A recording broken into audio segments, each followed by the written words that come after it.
Vamos a dar inicio a esta tertulia sobre las experiencias de Colombia frente al CIADI y las nuevas perspectivas del CIADI. Nos acompañan unos extraordinarios panelistas, la doctora Ana María Ordóñez, que ustedes ya conocen, el doctor Eduardo Zuleta Jaramillo y el doctor Rafael Rincón.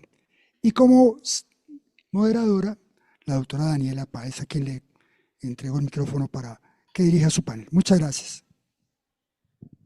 Muchas gracias, doctor Cárdenas, y muchas gracias a todos los que se movilizaron hasta acá en estas épocas, que no es fácil. Antes, cuando estábamos organizando el evento, nos debatimos si hacerlo presencial o no, y decíamos que era bueno hacerlo también presencial para darnos un último saludo en estas fiestas que comienzan, porque ya las fechas cada vez se ponen más complicadas, y será también la ocasión entonces para desearnos todos felices fiestas. Mis panelistas, creo que tenemos hoy un panel de lujo, a un panel que sabe mucho de arbitraje de inversión en Colombia y que además creo que han tenido diferentes perspectivas. Eduardo tiene una experiencia de árbitro en arbitrajes de inversión que es muy importante y creo que nos puede dar una perspectiva muy valiosa de cómo ve el arbitraje de inversión en Colombia.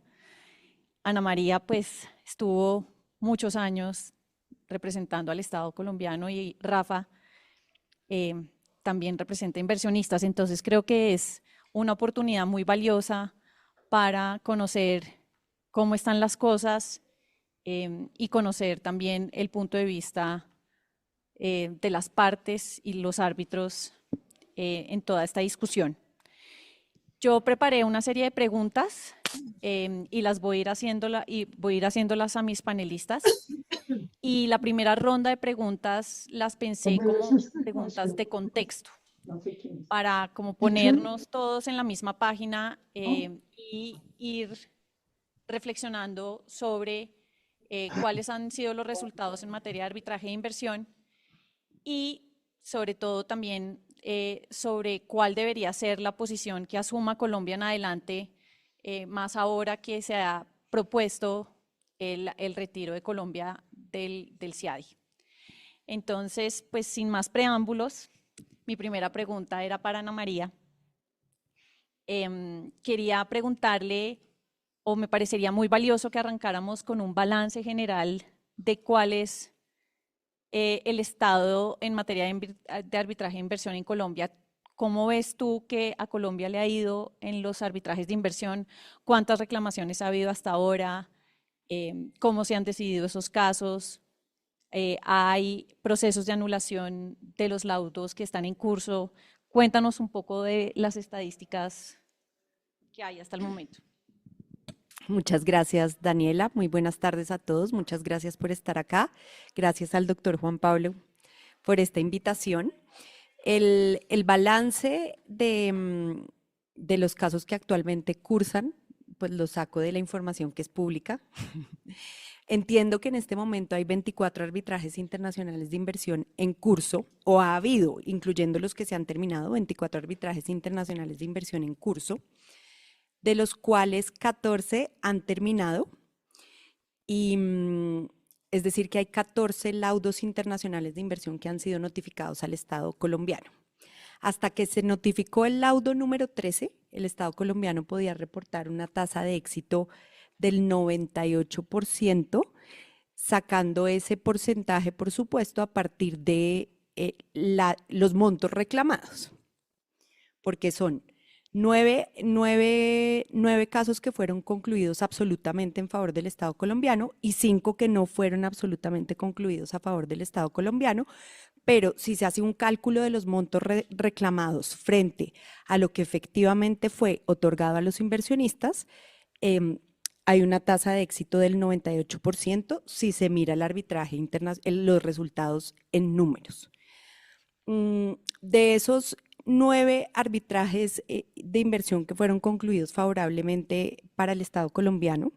La gran mayoría de ellos fueron bajo el convenio CIADI, y en el 50% de esos arbitrajes a Colombia además le concedieron costas, le reintegraron parte de los gastos de defensa en estos tribunales internacionales, lo que también es bueno.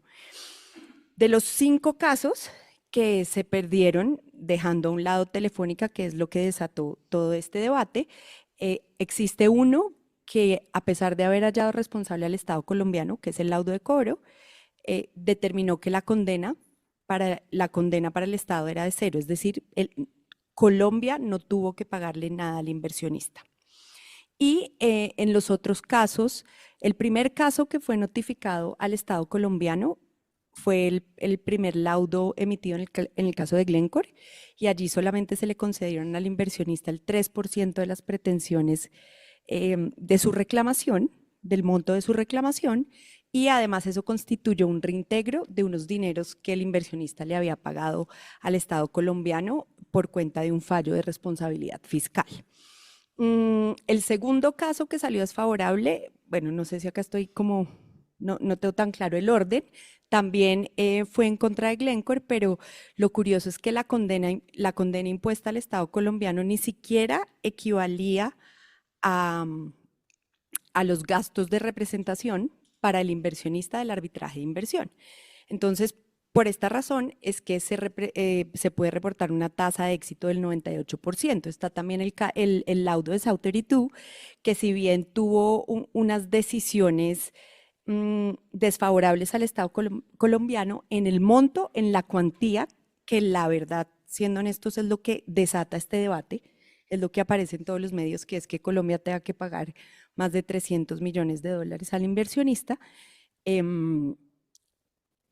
también fue muy baja la condena. Entonces, esto es en números, pero además de todo, en estos 9 laudos internacionales que les digo que fueron absolutamente favorables para el Estado colombiano, quedan unas lecciones muy valiosas frente a la institucionalidad colombiana y también para la forma en la que los inversionistas deben aproximarse a su relación con las autoridades e incluso a reclamar el arbitraje internacional de inversión. Si yo tuviera que resumir, porque no tenemos tanto tiempo, ¿cuáles son esas lecciones que quedaron para las autoridades colombianas? ¿Por qué el sistema internacional validó la institucionalidad colombiana en 9 laudos de inversión, a pesar de que se trataba de decisiones bastante difíciles, como casos de intervención, aplicación de la figura de extinción de dominio, delimitación del páramo de Santurbán, prohibición de minería en zonas especiales? En realidad, lo que se rescata es que siempre que en todos estos laudos los tribunales pudieron confirmar que las decisiones fueron adoptadas de buena fe, eso es muy importante, con la idea de perseguir un objetivo legítimo, de forma transparente y sobre todo no discriminatoria. También en todos los casos que fueron favorables al Estado colombiano, se pudo demostrar que las razones o lo que estaba detrás de las consideraciones detrás eran principalmente técnicas y no tanto políticas. Es una lección muy valiosa para las autoridades. Y para los inversionistas creo que también les queda una lección, y es que se confirma que el arbitraje de inversión no constituye o no le permite a los inversionistas reclamar por aquellas medidas, normas o disposiciones que son incómodas de los ordenamientos. Se impone a los inversionistas la carga o el deber de conocer claramente el ordenamiento jurídico en el que están invirtiendo, ser conscientes de las realidades sociopolíticas, económicas y jurídicas del estado en el que se encuentran. Entonces, en estos términos generales, te puedo decir que el balance ha sido bastante positivo. Y en concreto, en lo que tiene que ver con el convenio CIADI como tal, que es lo que nos convoca a todos, quiero destacar que hay algunas disposiciones del convenio CIADI, no nos podemos olvidar que el convenio CIADI al final fue creado por los estados. Entonces, este convenio y el reglamento tiene ciertas disposiciones que fueron pensadas por los estados cuando decidieron entrar en este convenio, pensando de cierta manera en sus intereses. Entonces, por ejemplo, aquellos casos en los que se invoca o existe una doble nacionalidad por parte del inversionista, lo que pudimos identificar que los inversionistas prefieren no irse por el convenio CIADI, sino por las reglas UNCITRAL, porque el convenio CIADI es bastante estricto y el espíritu detrás de esto es que los estados no crearon este sistema internacional de protección a las inversiones para que inversionistas de su propio país acabaran utilizando el arbitraje internacional de inversión. Y esa es una disposición que se encuentra en el convenio CIADI.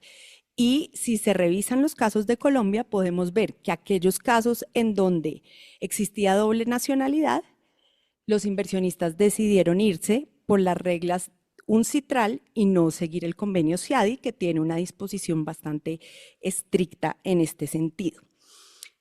De la misma manera, el reglamento de arbitraje del CIADI, que además fue reformado recientemente, en una reforma que entró en vigor en julio de 2022, incluye, por ejemplo, algunas disposiciones dirigidas a que sea posible lograr terminar arbitrajes internacionales que no tengan mérito jurídico de manera temprana y de forma muy expedita. Esta es una disposición que en las reglas anteriores estaban contenidas en el artículo 41.5 y ahora en el artículo 41, pero es una disposición por virtud de la cual es una excepción procesal que le permite a los estados proponer una excepción por manifiesta falta de mérito jurídico para que este caso se termine de forma rápida por razones jurisdiccionales, de tal manera que en las listas del Estado, digamos que en la lista de demandas del Estado no aparezcan tal cantidad de casos, porque algo que sí es verdad es que el sistema internacional puede llegar a medir el clima de inversión o se fija mucho en cómo estará la inversión extranjera en un estado a partir de la cantidad de procesos o demandas activas por casos de inversión que tiene. Entonces, disposiciones como esta que les cuento de la excepción por manifiesta falta de mérito jurídico, que también fue utilizada por el Estado colombiano en el caso AFC Investment Solutions, que fue un caso que fue posible terminar con laudo favorable al Estado colombiano, con defensa directa, es decir, sin firma internacional, y gracias a esta disposición que está contenida en el convenio CIADI, el Estado colombiano pudo terminar desde este proceso en menos de 2 años, obtener un laudo favorable y además recibir toda una condena favorable en costas. Entonces, el balance yo creo que en términos generales es positivo y existen unas disposiciones en el convenio CIADI que no hay en otros acuerdos internacionales o en otros convenios internacionales que son muy útiles para el Estado y que Colombia ha utilizado, de hecho. Bueno, no sé si Rafael o Eduardo tengan algo que agregar al análisis de Ana, pero si no, ¿sí?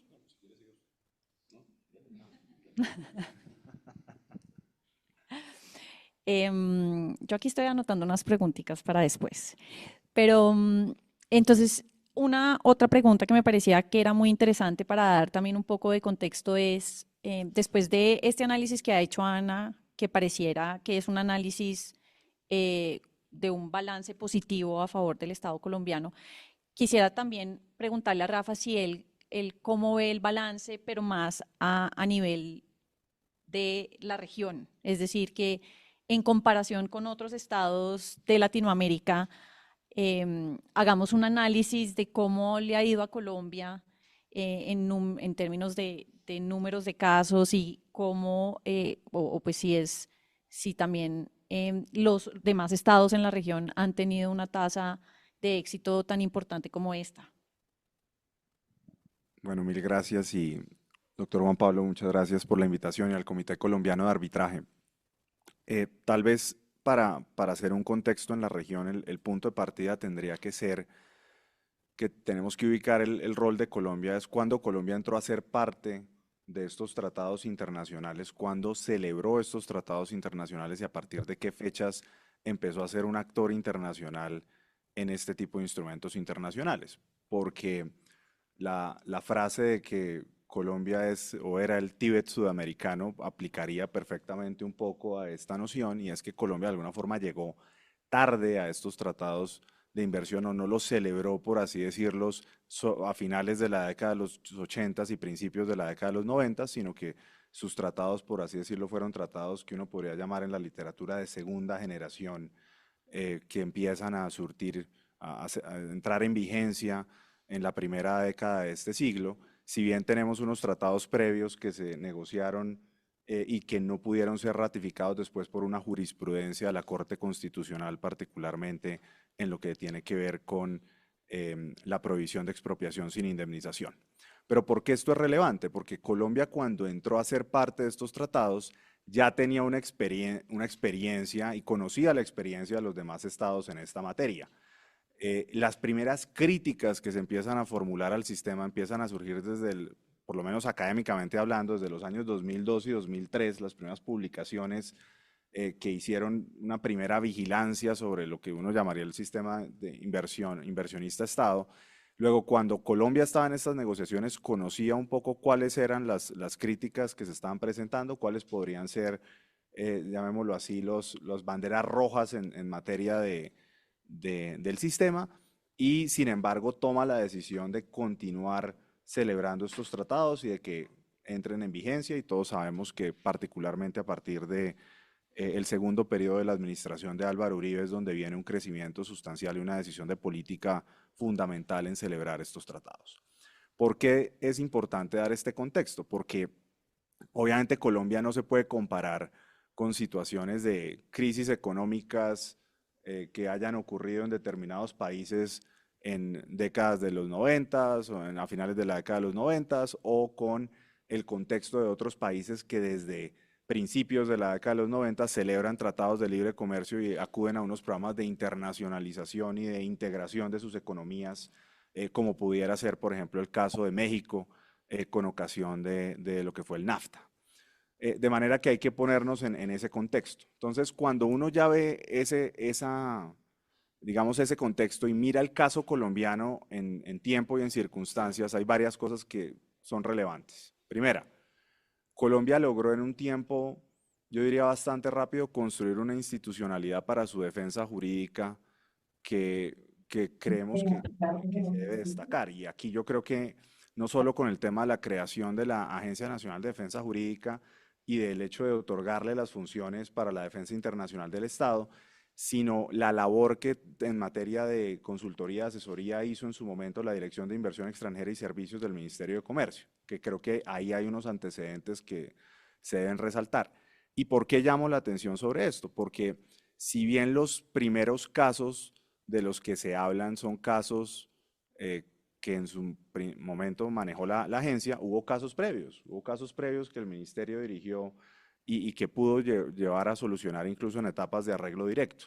Y creo que eso es llamativo porque digamos que la institucionalidad colombiana se supo insertar bien a este sistema internacional y se supo defender y se supo construir toda una especie de reglas alrededor de esa defensa que creo yo que con los números que mostraba Ana María, pues es evidente que hay una buena experiencia.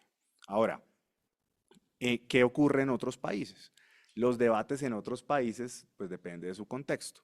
Cuando ustedes van y hablan con colegas en México, por ejemplo, lo que les van a decir es que a pesar de los reclamos y a pesar de las demandas, los números de inversión extranjera que ha tenido México en los 90 y principios de las primeras décadas o la primera década de este siglo, pues son tan determinantes, tan fundamentales en su estructura, en su aparato productivo, que los reclamos y las condenas representan unos porcentajes, no quiero decir menores o insignificantes, pero no son unos porcentajes que de alguna forma pongan en cuestionamiento o en duda el hecho de haber abarcado esa política. ¿Qué se ha ocurrido? Que se han revisado algunos aspectos de los tratados, se han renegociado acuerdos, se han buscado obtener según los intereses de cada estado nuevos, digamos, nuevos estándares o por lo menos cambiar un poco la estructura original de lo que era el NAFTA, por ejemplo, en el caso mexicano.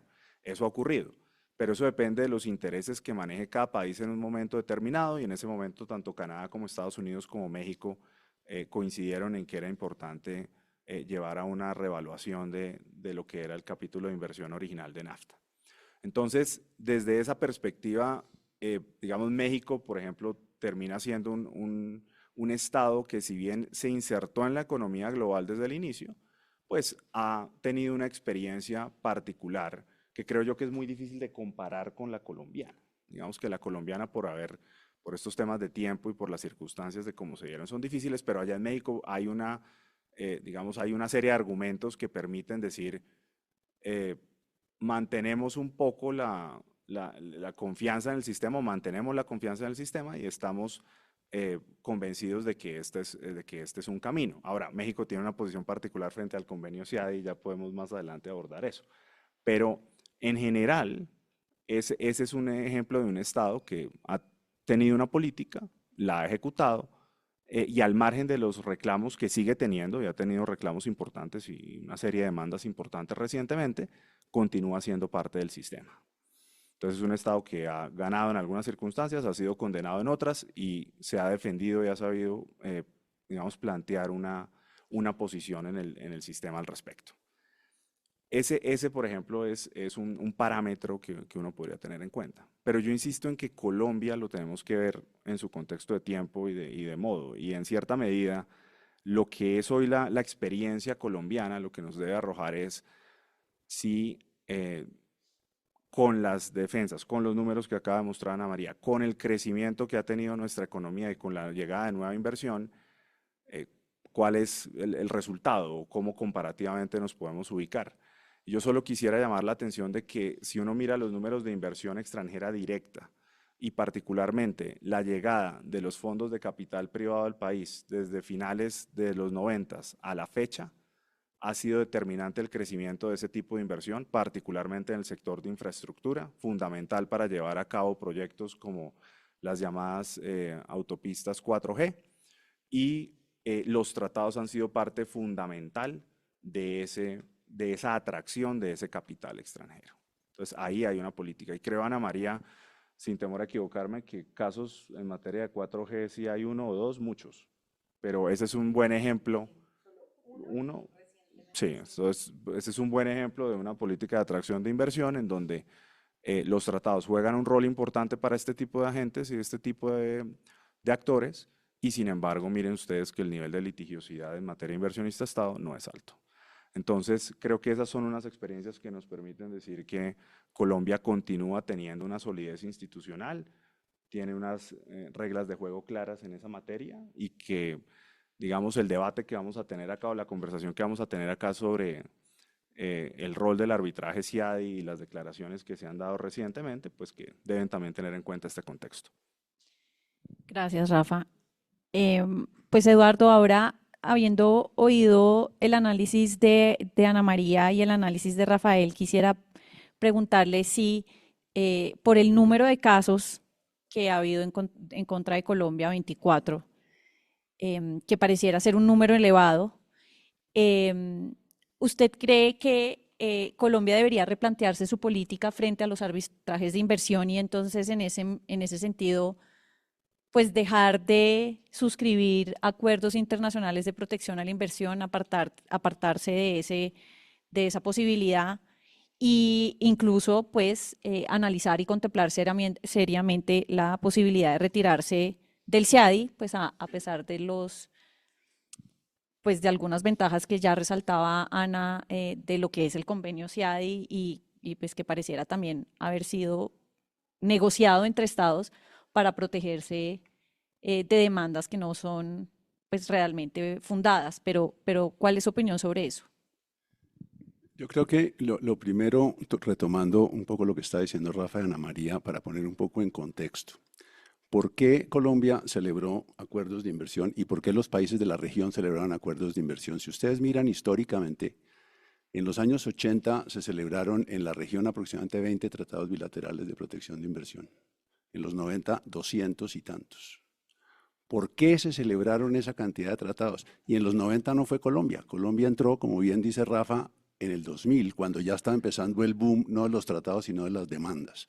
O sea, ya conocíamos los tratados y empezamos a conocer las demandas. Entramos caminando sobre un camino ya recorrido. Pero ¿por qué se celebraron esos tratados de inversión? Hay un montón de teorías. El profesor Sornaraya, por ejemplo, dice que era una manera de que se unificaran y se aclararan las reglas que debían regir las disputas entre inversores y estados regidos por regímenes legales diferentes. Otras teorías dicen que era una cuestión necesaria, dada la apertura económica, para atraer inversión a unos países que estaban básicamente cerrados a la inversión. Pero tampoco podemos decirnos mentiras en que hubo tratados que se negociaron porque venía de visita el presidente del país X y entonces había que hacer alguna cosa y se firmaba un tratado. Eso tampoco lo podemos desconocer y en eso, por ejemplo, en la aproximación que hizo el ministro cuando dijo que había tratados que eventualmente se negociaban como se negociaban cachuchas, algo de razón tiene. Hay tratados que hay que mirar y hay que revisar. Entiendo que Colombia ha adoptado ya la posición de que no va a negociar nuevos tratados de inversión, eso me parece que es un hecho. ¿Qué es lo que hay que hacer con los tratados existentes? Yo ponía el ejemplo cuando hablábamos, cuando se planteó este tema de denunciar el CIADI como parte de la política. Si yo tengo un mal contrato y hago un pésimo contrato y voy y lo litigo hasta casación y pierdo en la Corte Suprema de Justicia, tengo que hacer bien el contrato, no cerrar la Corte Suprema de Justicia. Creo que el tema está ahí. ¿En dónde está el problema? El problema está en que hay una cantidad de tratados de segunda generación, que tienen unas cláusulas abiertas, que tienen unas cláusulas amplias, cláusulas de trato justo y equitativo, por ejemplo, cláusulas de plena protección y seguridad, cláusulas que permiten invocar, por ejemplo, otros tratados para temas de jurisdicción, la famosa cláusula Maffesini que tiene, por ejemplo, el tratado con Estados Unidos. Entonces, yo lo que creo que hay que renegociar y repensar son los tratados, y hay que repensarlos desde varios puntos de vista. Primero, hay que tener en cuenta que son tratados bilaterales de inversión, o sea, son tratados que también están protegiendo a los colombianos que invierten en el exterior. No podemos mirar los tratados desde una sola perspectiva. De hecho, ya hay demandas de inversores colombianos contra estados por inversiones colombianas en el exterior. Entonces, esa es una primera perspectiva que no podemos perder. Son tratados que protegen también a los colombianos que invierten afuera. La segunda perspectiva que no podemos perder es que los tratados hoy en día, la nueva generación de tratados, tienen una serie de cláusulas que Colombia tiene que empezar a incluir en sus tratados.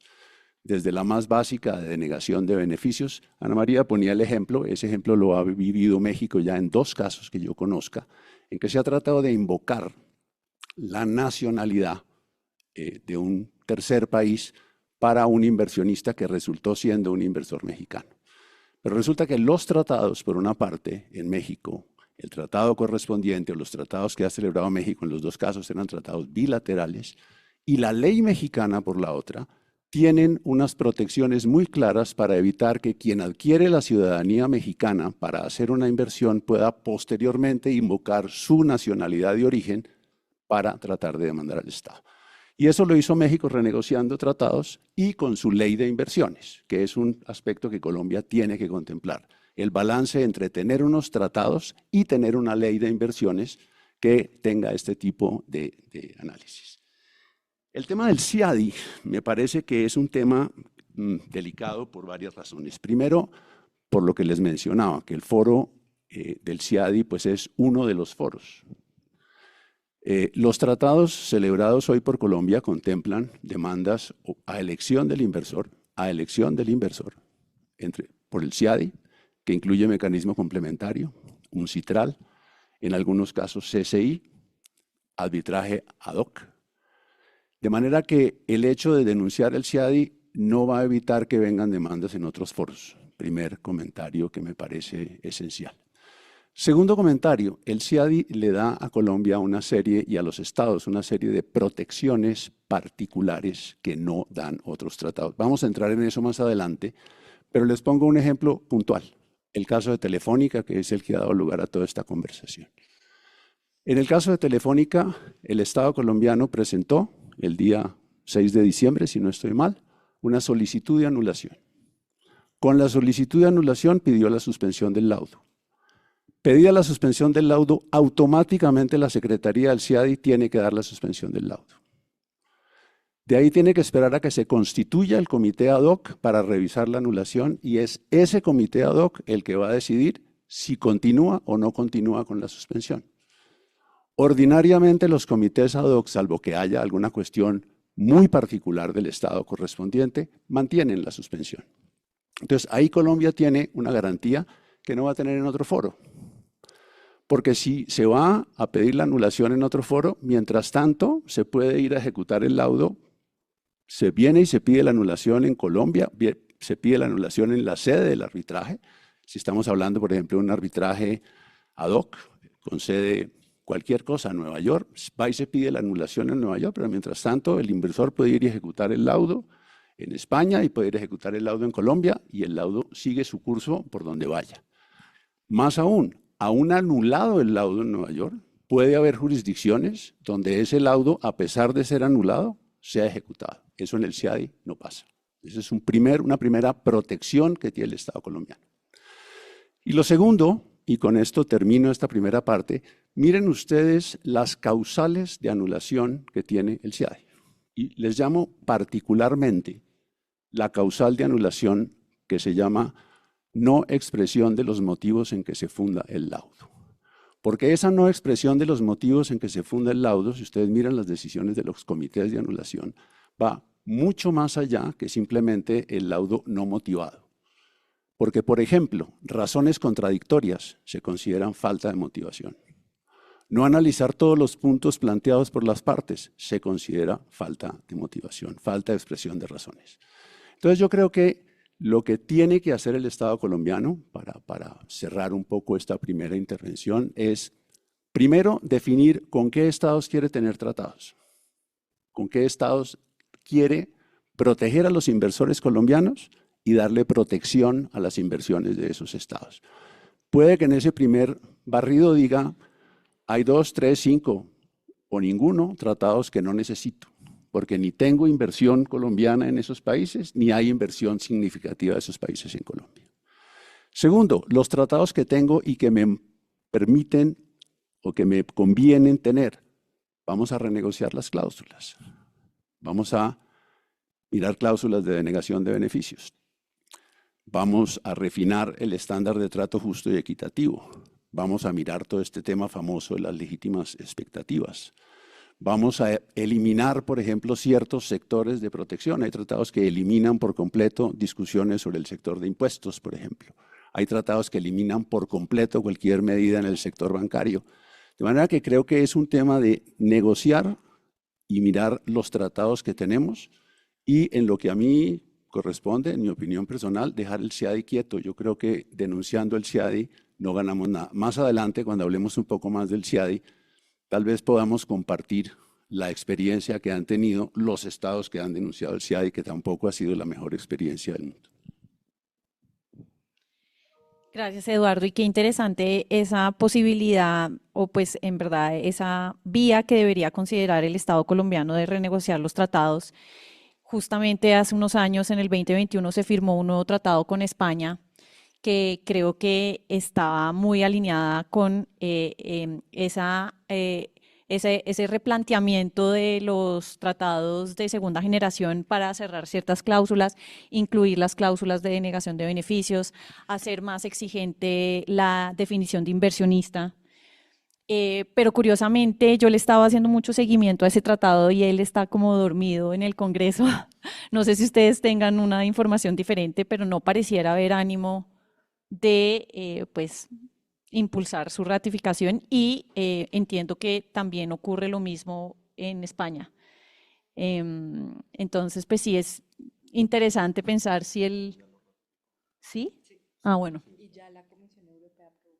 Ya la comisión, bueno, perdón, ahí eso sí no lo sabía, pero pues sí pareciera extraño que el Estado colombiano esté preocupado por el arbitraje de inversión y por las demandas que pueden venir, pero que no le esté metiendo ganas a la ratificación de un tratado como el de España, que sí definitivamente, pues creo que fue negociado con cuidado y pensando en concretar mucho más unas cláusulas que antes estaban un poco más abiertas.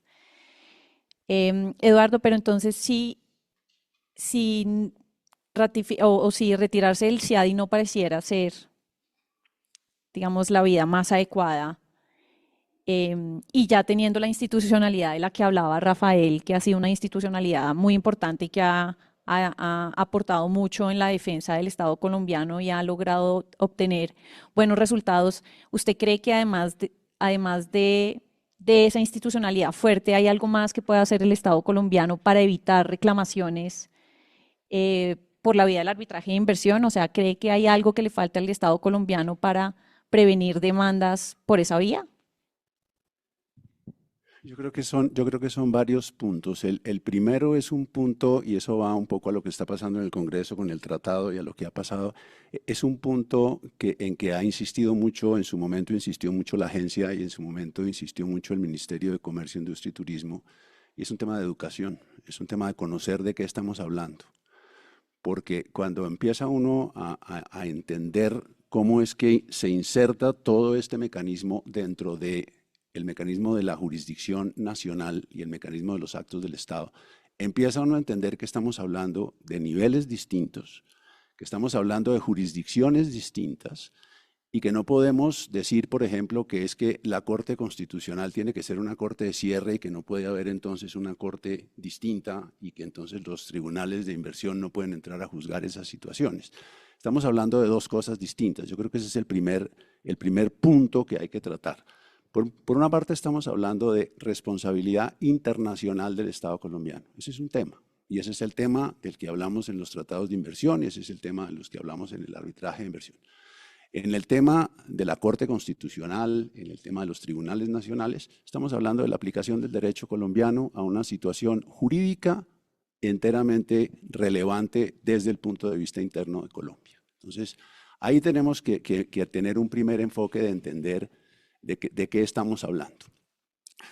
Lo segundo que creo que tenemos que entender y es aprender un poco de nuestros vecinos. Tenemos que mirar a los lados, tenemos que mirar un poco hacia qué está pasando alrededor. Rafa traía un punto muy importante y es que no podemos meternos todos en el mismo saco de todos los países de América Latina. Argentina tuvo una situación muy particular que no es la nuestra. Entonces, cuando uno oye, es que Argentina tuvo 40, sí, pero Argentina tuvo 40 casos de inversión en el contexto de una crisis económica muy particular, los temas del corralito, los temas de los cambios de los contratos de servicios públicos, etc. Vemos el caso de Bolivia, es un caso radicalmente distinto al nuestro. ¿Qué casos podrían ser similares al caso de Colombia para empezar uno a mirar y ver lo que está pasando? Perú, por ejemplo. Perú ha tenido una estrategia de defensa parecida a la de Colombia. Perú logró montar una agencia interna parecida a la de Colombia. Perú se defendió con asesoría de firmas en una forma más o menos parecida a la de Colombia y Perú ha tenido una tasa de éxito en sus arbitrajes parecida a la de Colombia. México ha tenido, lo mencionaba Rafa, una estrategia de defensa impresionantemente eficiente y además quienes oyeron cuando empezaron las demandas contra México y las primeras condenas contra México al profesor Hugo Pérez Cano, que en ese momento era uno de los defensores de México, él decía, si comparamos la cifra de la inversión que estamos recibiendo con las condenas, pues las condenas son absolutamente insignificantes frente a la inversión que estamos recibiendo. Entonces, ese es otro factor que nosotros tenemos que considerar. No podemos pensar, y esa es una tercera reflexión que yo quisiera hacer, no podemos pensar que también se ha oído en esta discusión, fíjense que es que Australia eliminó el arbitraje en sus tratados de inversión, pero creo que es más fácil eventualmente convencer a un inversor de que el sistema judicial de Australia funciona, convencer a un inversor de que el sistema judicial de Colombia funciona cuando internamente tenemos un debate enorme sobre necesidad de reforma a la justicia, cuando internamente tenemos un debate grandísimo sobre si hay finalmente una corte de cierre o esto es la tutela de la tutela de la tutela, pues es muy difícil tratar de seguir y de vender, por llamarlo de alguna manera, la idea de que nosotros tenemos un sistema judicial que puede darle tranquilidad al inversor extranjero.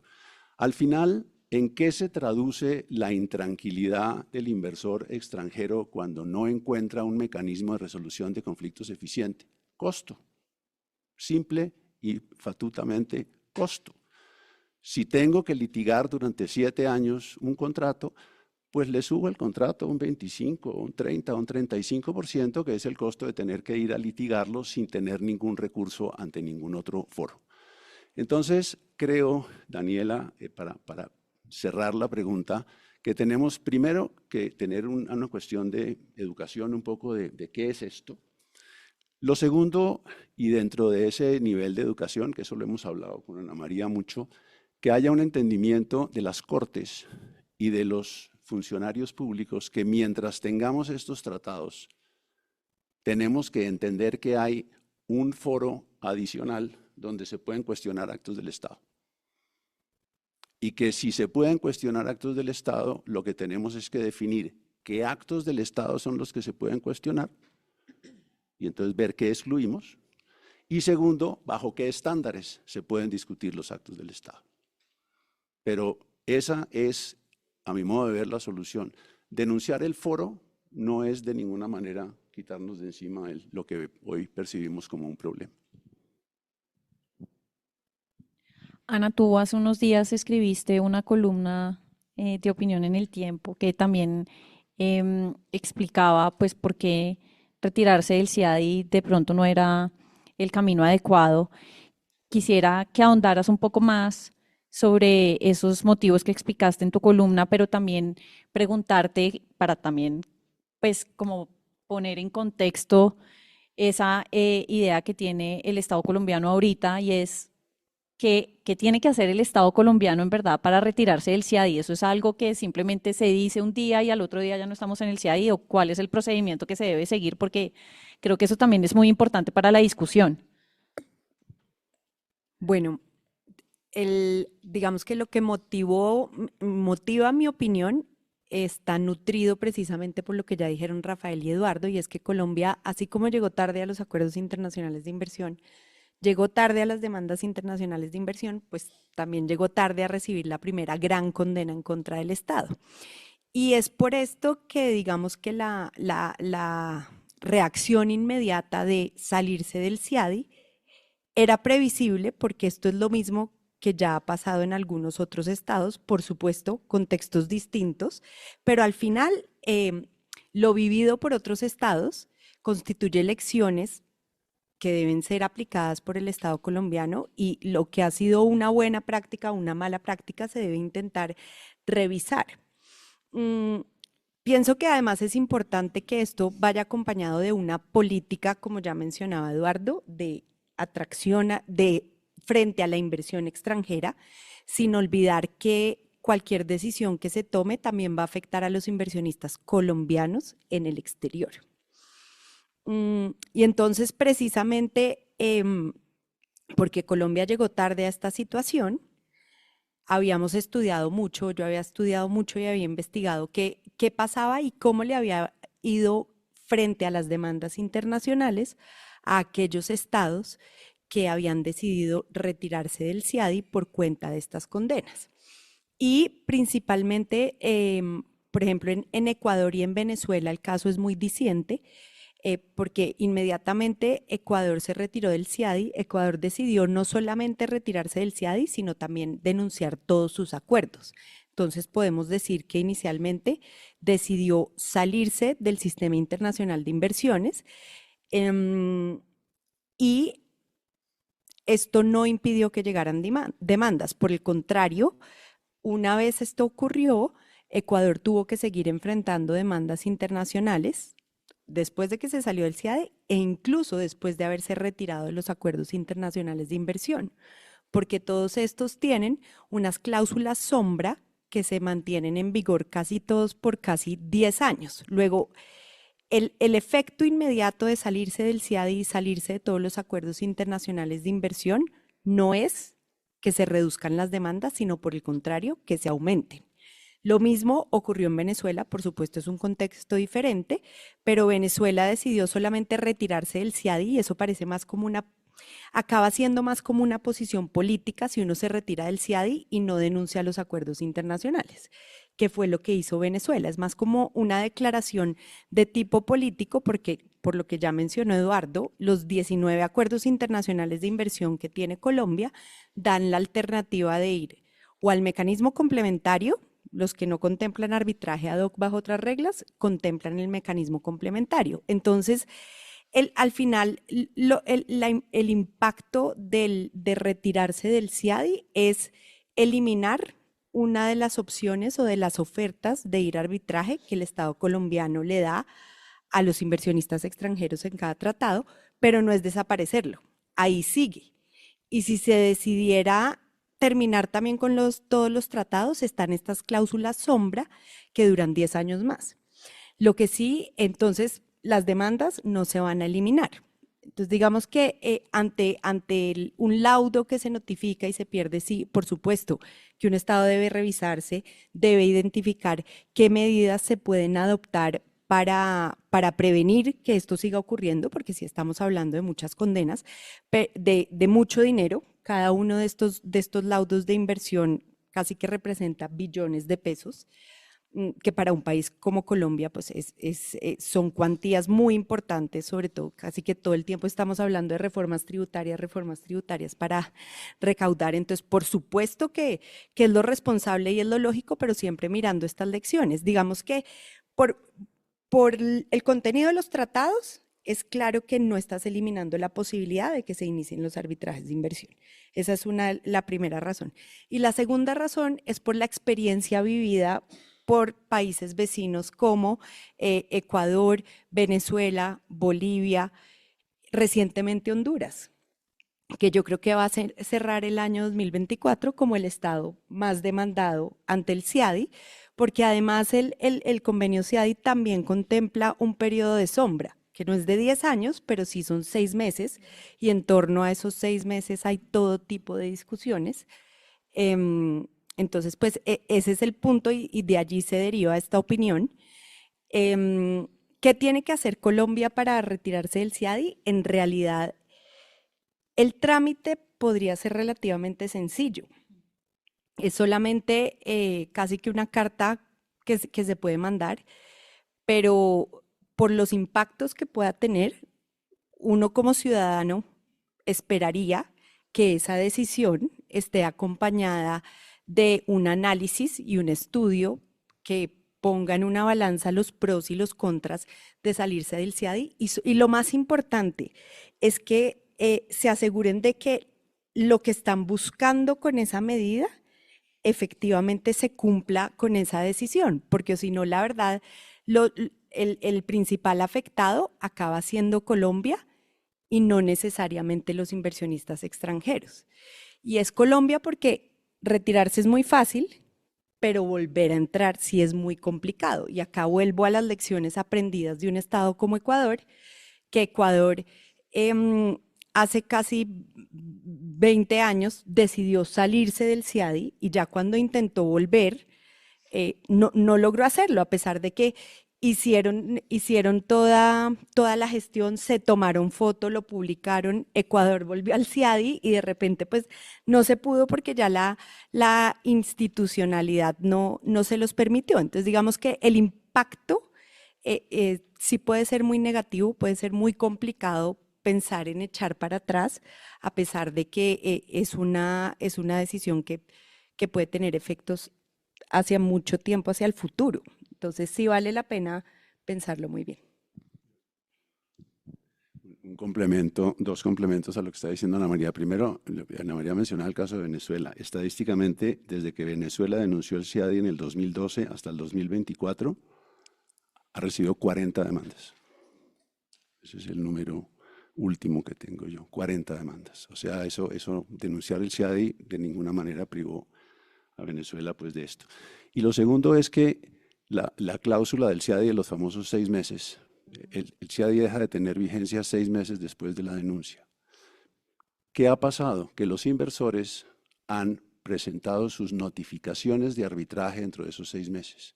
Y ha habido una discusión de si, como normalmente cuando se presenta una notificación de arbitraje hay que dejar pasar un tiempo de negociación, si el tiempo de negociación se solapa con los 6 meses y en consecuencia si se vencen los 6 meses estando en negociaciones, entonces ya no se puede ir al CIADI. Todos los tribunales han dicho sí pueden ir al CIADI, lo que importa es que den su consentimiento. Entonces, eso lo que va a suceder es que vamos a tener notificaciones de arbitraje en el día 179 de los 6 meses y vamos a tener notificaciones de arbitraje durante los 6 meses que probablemente no se presentarían si no se hubiera denunciado el CIADI, porque de pronto el inversor hubiera esperado un poco a madurar la situación, a negociar en otras condiciones. Esa ha sido la experiencia de otros estados. Lo único que ha hecho la denuncia del CIADI es acelerar el número de demandas y el ejemplo que les acabo de poner pues es muy distinto. Sí, pues genera pánico, ¿no? Genera pánico y entonces se apresuran muchos inversionistas a presentar reclamaciones o pues notificaciones. Rafa, tú si te pusieras en los pies de un inversionista que está pensando presentar una reclamación, habiendo oído la noticia de un posible retiro del CIADI, ¿qué crees? ¿Cuál debería ser la reacción de ese inversionista? ¿Hay algunas precauciones que pueda tomar un inversionista frente a esto, teniendo en cuenta, por ejemplo, pues que los efectos de un retiro no son inmediatos? Y si fueras un inversionista, no que está pensando en presentar una reclamación, pero que está pensando en invertir en Colombia, este anuncio de un posible retiro del CIADI es algo que te haría pensar si invertir en el país o no. Yo creo que hay que tal vez trazar una distinción importante desde el punto de vista jurídico, hacer una distinción y es, cuando hablamos de arbitraje CIADI, es importante tener en cuenta que estamos hablando de consentimiento al arbitraje CIADI, que se encuentra propiamente dicho o consentimiento al CIADI, propiamente dicho a la jurisdicción del centro, que se encuentra en aquellos estados que han ratificado la convención, el convenio de Washington. Pero esa sola ratificación no es per se suficiente, por así decirlo, para llevar la disputa inversionista-Estado. Se necesita otro instrumento en el que conste el consentimiento del llamémoslo así, del Estado de ofrecer la posibilidad de que un inversionista acuda al CIADI. ¿Cuáles son esos instrumentos? Acuerdos internacionales de inversión, que pueden ser los tratados bilaterales de inversión o los capítulos de inversión de los tratados de libre comercio, que creo que debemos también considerar que una renegociación de un contexto de un capítulo de inversión de un tratado de libre comercio tiene sus complejidades distintas que renegociar un acuerdo de inversión. Entonces ahí tenemos uno. Dos, Eduardo mencionaba uno muy importante que ha tenido, digamos, hay varios ejemplos en la región, las leyes de protección de inversiones, que digamos aquí Colombia no ha tenido ese instrumento, si bien aquí en su momento se trató de utilizar la figura de los contratos de estabilidad jurídica y de establecer una ley de estabilidad jurídica por ese lado, pero las leyes, por ejemplo, en algunos países de la región permiten que un inversionista pueda acceder al CIADI, y obviamente están los contratos, que es algo que se nos ha escapado un poco esta discusión, pero que no ha sido preponderante ni en Colombia, y frente a los arbitrajes bajo tratados, podría uno decir que son más famosos los arbitrajes bajo los tratados, pero la posibilidad de que estados o alter egos de esos estados consientan arbitraje CIADI en cierto tipo de contratos, esa es otra posibilidad. Entonces, ¿qué va a hacer un inversionista ante una situación que, como bien lo señalaban Ana María y Eduardo, le dicen, mire, este foro ya no va a estar disponible? Pues lo primero que va a considerar es si sí o sí quiere preservar ese foro a toda costa frente a su eventual disputa, porque hay otros foros, ¿sí? Y entonces hay que hacer esa evaluación de esos distintos foros. Dos, si la decisión es entonces que quiere preservar ese foro, pues tiene que mirar muy bien las reglas, tanto del convenio de Washington que señalaban previamente Eduardo y Ana María, pero también tiene que mirar las reglas del instrumento en donde está contenida ese consentimiento del Estado o esa oferta del Estado hacia el inversionista de permitirle acceder al CIADI. Y aquí hablábamos del periodo de sombra, o llamémoslo así, ese periodo de 6 meses de vigencia del convenio de Washington. Y se decía, mire, si se presenta la notificación de arbitraje dentro de esos 6 meses, entonces se activa el consentimiento del inversionista de acceder al CIADI. Y en principio el artículo 73, si mi memoria no me falla, señala que en la medida en que se haya perfeccionado cualquier derecho o cualquier consentimiento dentro de esos 6 meses o dentro del periodo de vigencia de la convención, ese derecho está protegido. Entonces alguien diría, perfecto, la notificación de arbitraje podría protegerlo. Pero ¿cuál es el punto? Que hay tratados que establecen unas reglas previas para la presentación de una solicitud de arbitraje bajo el reglamento CIADI. Por ejemplo, hay tratados que establecen que se debe enviar primero una notificación de disputa bajo el tratado, sin que sea entonces, que activa lo que se llamaría el periodo del cooling off period, que activa unos 6 meses de negociaciones y consultas entre el Estado y el inversionista, y viene dentro de esos 6 meses, hay algunos tratados que tienen la figura de la manifestación de intención de someter la disputa a arbitraje, en donde entonces hay quienes podrían señalar que al haberlo sometido o al haber manifestado dentro de esos 3 meses, en la mitad de ese periodo de negociaciones y consultas que se va a ir a arbitraje, se podría estar perfeccionando el consentimiento. Hay quienes han señalado esa tesis, pero el fondo es que hay que agotar en teoría esos 6 meses para ahí sí acudir a la notificación de arbitraje bajo el reglamento, bajo la convención del CIADI. Entonces, ¿qué debe hacer un inversionista? Pues revisar muy bien los instrumentos que le sean aplicables y tener muy claras cuáles son las reglas particulares, porque no se puede generalizar esta visión de que entonces el análisis bajo el convenio de Washington es solo determinante. Hay que mirar los otros instrumentos.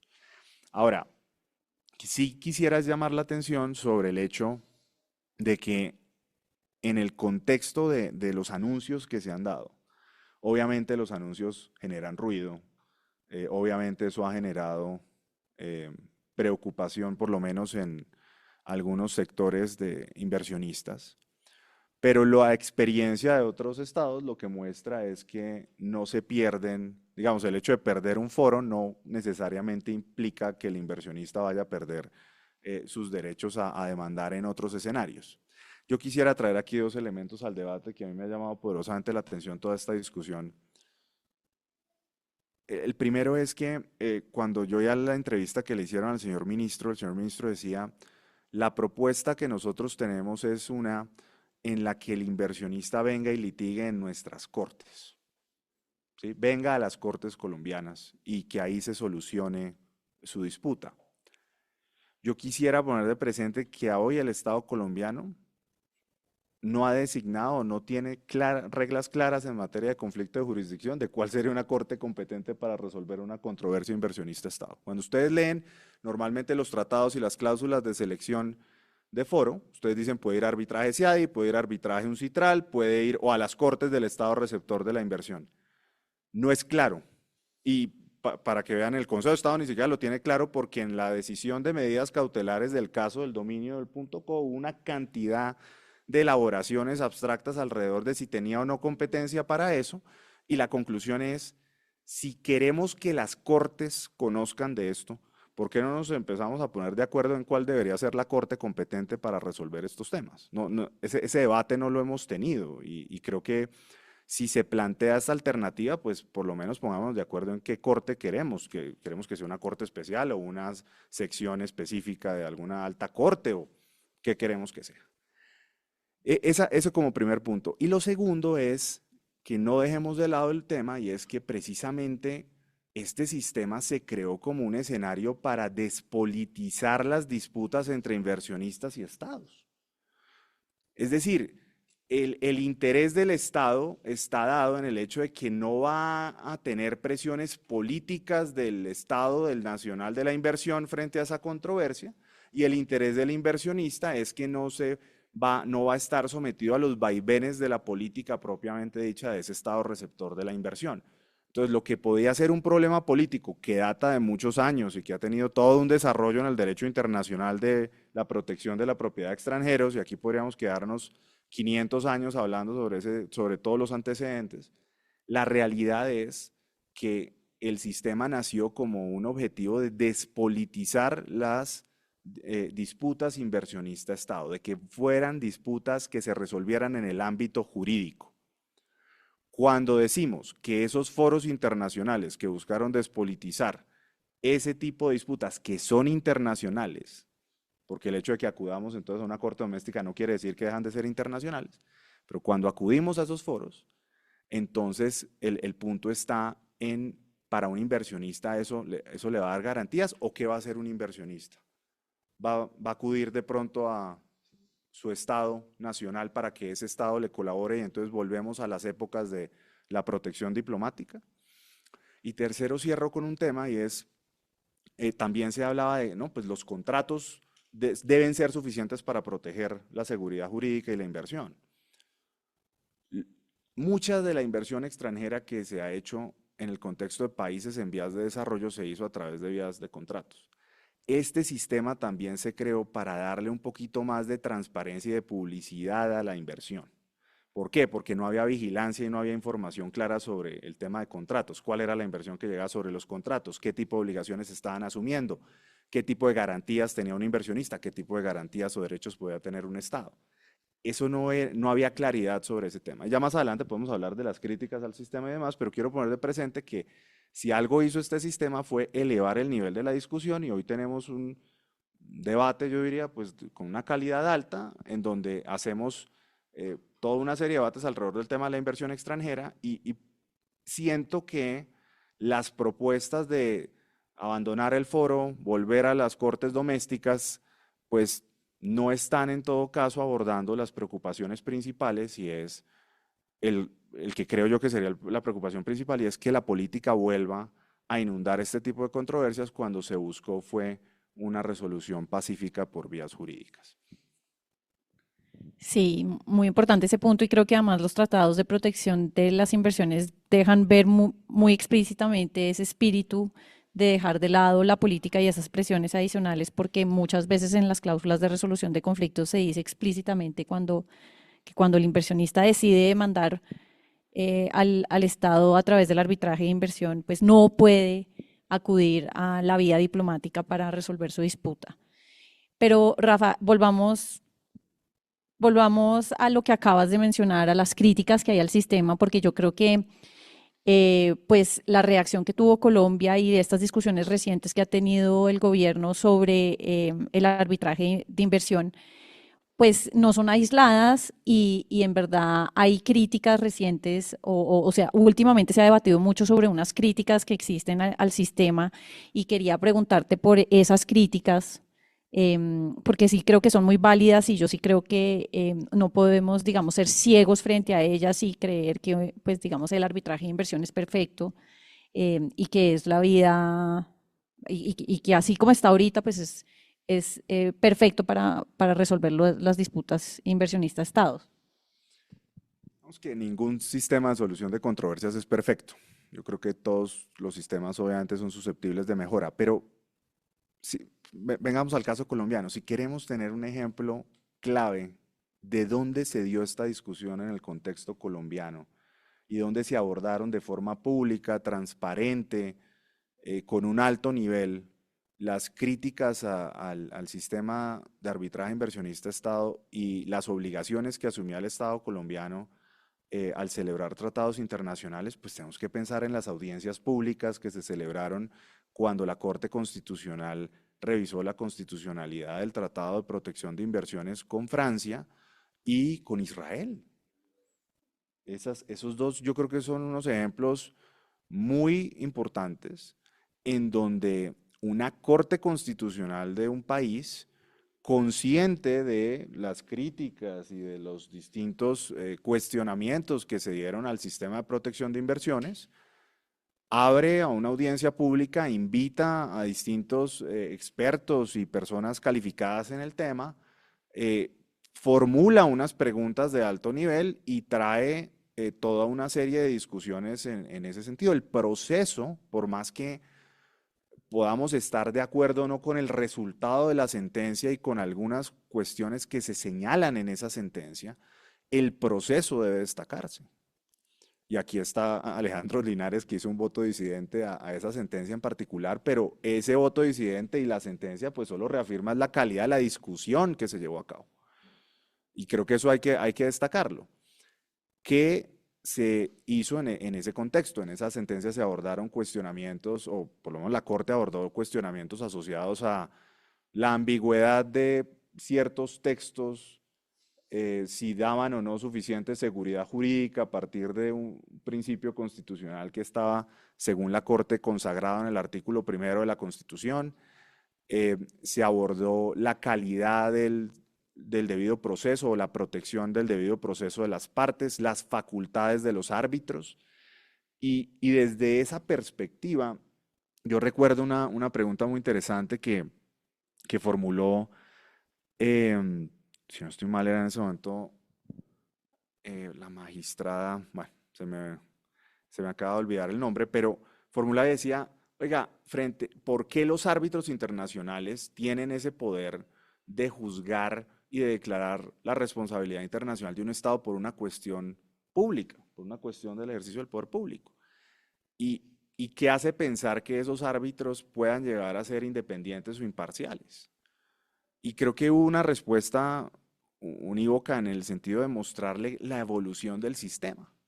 Y la evolución no solo de los estándares y de las distintas generaciones de tratados, sino mostrar cómo la práctica arbitral además se ha profesionalizado y se ha refinado en ese sentido. O sea, pensemos que hoy en día en materia de arbitraje internacional hay unas normas internacionalmente aceptadas sobre conflictos de intereses, hay unas normas sobre conductas de representación de parte, y dejo ese tema a Eduardo porque Eduardo lideró ese esfuerzo a nivel internacional y fue la persona que propuso ese debate dentro de la IVA. O sea, el sistema sí ha ido perfeccionando y tratando de solucionar los cuestionamientos y de forma transparente, y ha sido un sistema que creo yo que ha sido criticado en múltiples foros y en múltiples instancias, y ahí está, reformándose, abordando los cuestionamientos, puede que no en la velocidad que muchos desearan, puede que no de la forma que muchos quisieran, pero es un sistema que tiene cierta publicidad y cierta capacidad de reformarse y de mejorar. Yo creo que eso es algo que se debe destacar.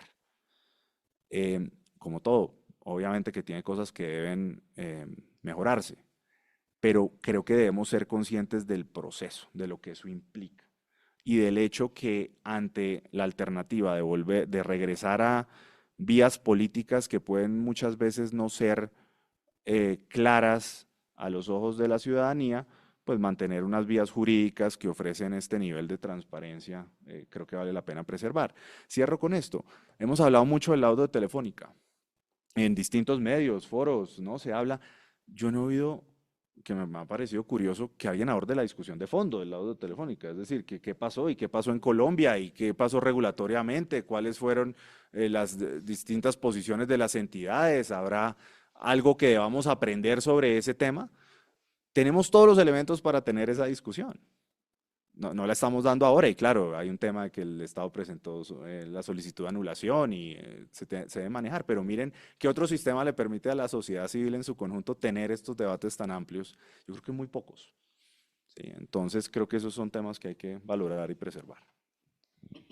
Eduardo, ¿qué cree usted de esa crítica de la que hablaba Rafael sobre la nacionalidad de los árbitros? ¿Son árbitros extranjeros los indicados para resolver una disputa inversionista-Estado? Hay otra crítica que se hace al sistema y es que es injusto, pues que ese sea un sistema al que solo pueden acceder los inversionistas extranjeros y no los nacionales. Hay todo un argumento pues, basado en un trato discriminatorio. Eso se vio recientemente como en el referendo en Ecuador que hubo para ver si se permitía nuevamente constitucionalmente el arbitraje de inversión, y los que, digamos, abogaban por el no, porque se mantuviera esa prohibición que hoy existe, pues dos argumentos muy fuertes que hicieron que se inclinara la balanza para el no, eran estos dos que acabo de mencionar. Entonces quisiera saber qué opinión y posición tiene usted frente a esos dos argumentos. Yo quisiera antes hacer un breve comentario sobre algo que dijo Rafa del tema de Telefónica, porque se ha discutido de todo, pero las cosas importantes no se están discutiendo. Ahorita en la anulación hay dos puntos que van a ser fundamentales en la discusión de la anulación de Telefónica. Primero, si Colombia ha cumplido con la obligación que tiene bajo el artículo 54 del CIADI. Rafa decía, no hemos designado una corte competente para los tratados de inversión, tampoco le hemos dicho al CIADI cuál es la corte competente para el reconocimiento de los laudos, y esa es una de las circunstancias que consideran los comités ad hoc para saber si levantan o no una suspensión. Y la segunda circunstancia que consideran los comités ad hoc es el tema de cuáles han sido las decisiones de las cortes del país respecto de los laudos CIADI, y aquí tenemos la infortunada decisión de la Corte Suprema de Justicia en el caso de Rusoro, donde no aplicaba la Convención CIADI y sin embargo la Corte la aplicó y resolvió que había una especie de inmunidad absoluta. Eso, tengan ustedes la seguridad que lo van a alegar en la anulación como una circunstancia para que no se levante, la suspensión del laudo. Entonces hay que tener mucho cuidado con ese tipo de cosas. En lo que preguntaba Daniela y mencionaba Rafa, hay que tener en cuenta varias cosas. Primero, miren ustedes, la Convención del CIADI es del año 65. Nuestros tratados son de los años 2000. La Corte de Arbitraje de la CCI cumplió 100 años. Y resulta que el arbitraje de inversión se tuvo que montar en lo que había. Y lo que había estaba diseñado para el arbitraje comercial. Entonces, ¿en qué se tuvo que montar el arbitraje de inversión? En unas reglas que creó el CIADI en su momento, en el año 65, en algunas cosas que tenía un citral, que eran reglas para arbitrajes comerciales principalmente, o para arbitrajes entre estados. Y a partir de ahí se ha empezado a construir, y a partir de ahí empezamos con reglas que tienen en cuenta que estamos discutiendo decisiones soberanas de los estados, y no simplemente actos en que el estado actúa como comerciante.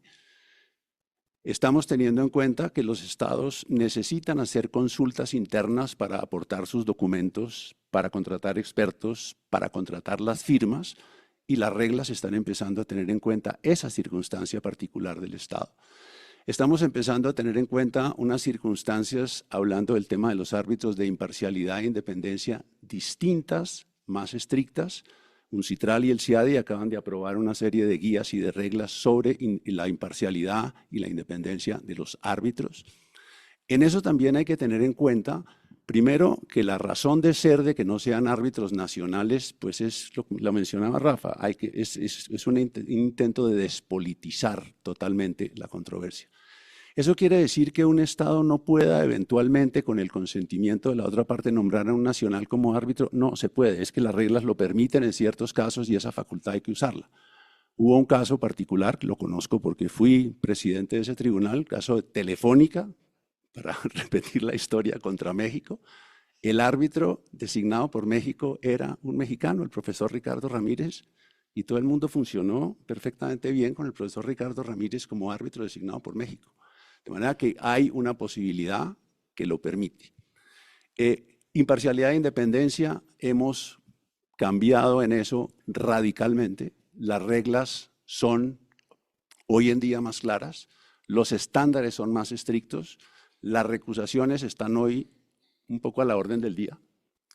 Y hay una cosa muy importante que se mencionó en un foro que tuvimos de la Asociación Latinoamericana de Arbitraje hace un par de semanas, y es que para el CIADI muchas veces es difícil, cuando las partes no se ponen de acuerdo, es muy difícil designar árbitros. Y es difícil designar árbitros porque los estados o designan personas sin experiencia o no designan. Hay estados que llevan años sin designar a nadie, hay estados que han designado personas que ya fallecieron y no las han reemplazado, y hay estados, muchos, que designan personas que no tienen ninguna experiencia. Entonces, de un potencial cajón de 400 y tantos árbitros, el CIADI acaba con 80 o 70. Entonces, tiene que inventarse mecanismos, que fue lo que pasó un poco en el caso de Telefónica, hasta donde yo recuerdo, de crear el CIADI unas listas para el presidente de personas que no están en las listas y pasársela un poco a las partes y decirles, escojan ustedes ahí.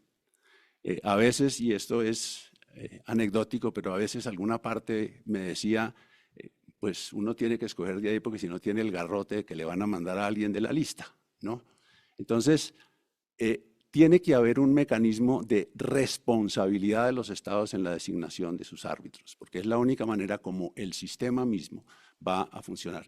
Y la última cosa que no debemos olvidar es que este es un mecanismo que crearon los estados. Es una convención de los estados. Esto no es una convención creada por inversores, ni por particulares, ni por... No, esto es una convención creada por los estados, que la tienen que manejar los estados. Y estar sentado en el CIADI, y estar votando en el CIADI, y estar tomando decisiones en el CIADI como Estado, va a contribuir a refinar el sistema. De manera que creo que hoy en día, y coincido en eso plenamente con Rafa, es un sistema en evolución. Ahora, los estándares, que ese es otro tema que vale la pena comentar, porque comentaba Rafa con razón, la Corte se preocupó de concretar un poco el estándar de trato justo y equitativo. Pero es que en el derecho civil tenemos el concepto de buena fe. Defínanme la buena fe, por favor. Y en el derecho civil tenemos, en los contratos comerciales, tenemos los esfuerzos razonables. Y tenemos la culpa leve. Peor aún, la culpa levísima. Nunca la he visto aplicada en ninguna parte. Y son conceptos que la jurisprudencia ha ido elaborando, decantando, refinando. Y eso es lo que está pasando un poco en el tema de inversión. Estamos refinando los estándares, refinando los conceptos, refinando el sistema, y creo que tenemos que aceptar que hay un progreso grande, que falta, que el sistema es criticable, sí, por todo lo que le falta evolucionar, pero que de lo que veníamos en los primeros arbitrajes de los años 80 y de los arbitrajes de Argentina a lo que tenemos hoy, hay una evolución sustancial. Sí, totalmente de acuerdo, Ana. Otro argumento en contra del sistema es que no está probado que el arbitraje de inversión atraiga la inversión. Eso uno lo oye mucho y pues realmente yo creo que no existen estudios que lo demuestren con contundencia. ¿Crees que debería haber estudios en Colombia antes de tomar cualquier decisión, por ejemplo, sobre qué posición adoptar frente a los tratados de protección de inversiones y frente al CIADI, por ejemplo, ese foro tan importante? ¿Crees que se debería hacer un análisis más serio desde la academia? ¿Deberíamos promover ese análisis o ya está hecho y tendrías algunos datos para darnos? Porque yo creo que en la práctica uno sí ve que cuando un inversionista está pensando entrar en Colombia, le interesa saber si su inversión va a estar protegida por un tratado de protección a la inversión. Entonces, pensar que estos tratados no promueven la inversión me parece que no es correcto y yo creo que es algo más de aterrizar los estudios y poder demostrarlo con pruebas para evidenciar que estos tratados sí son muy importantes y la verdad creo que sería muy desafortunado para el país perder inversión extranjera. Es verdad que desde la academia y sobre todo desde las organizaciones que son muy críticas y radicales del arbitraje internacional de inversión, siempre existe este discurso que dice que no existen estudios o cifras que demuestren que hay una relación directa entre los acuerdos internacionales y la inversión extranjera. Pero sí hay un estudio muy interesante que tiene que ver con el caso de Ecuador. Y sí hay un reporte que da cuenta de que la inversión extranjera en Ecuador disminuyó considerablemente después de que ellos decidieron salirse del sistema internacional de solución de controversias inversionista-Estado. Y efectivamente coincido contigo en que sí es una herramienta o un elemento que es considerado por los inversionistas.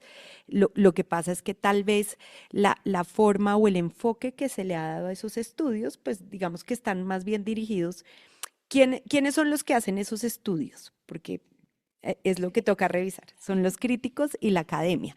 Y al final, hay otro punto que es muy interesante que se debe tener en cuenta es que estos acuerdos internacionales no solamente traen el arbitraje de inversión, no son solamente eso, sino son señales de invitación y recepción de inversionistas extranjeros a tu país, pero también son señales de protección a los inversionistas colombianos que quieren ir a otros estados a invertir. Entonces, yo creo que vale la pena tener muy en cuenta esa cifra de Ecuador y también entender por qué entonces Ecuador, después de que decidió salirse de todo el sistema, tuvo que crear leyes de inversión, empezar a aplicar contratos de inversión y tomar otras medidas que envíen las señales equivalentes a las que envían los acuerdos internacionales de inversión. Definitivamente, contar con un sistema de protección a la inversión extranjera sí le ayuda a un Estado a atraerla y si no existen cifras que demuestren que gracias a eso se aumente la inversión, sí existen cifras que yo creo que pueden demostrar que la disminuyen cuando se retiran esas protecciones. Bueno, muchas gracias. Yo con eso concluyo mis rondas de preguntas, pero no sé si el público tenga alguna pregunta para hacerle a estos panelistas de lujo que tuvimos en la tarde de hoy.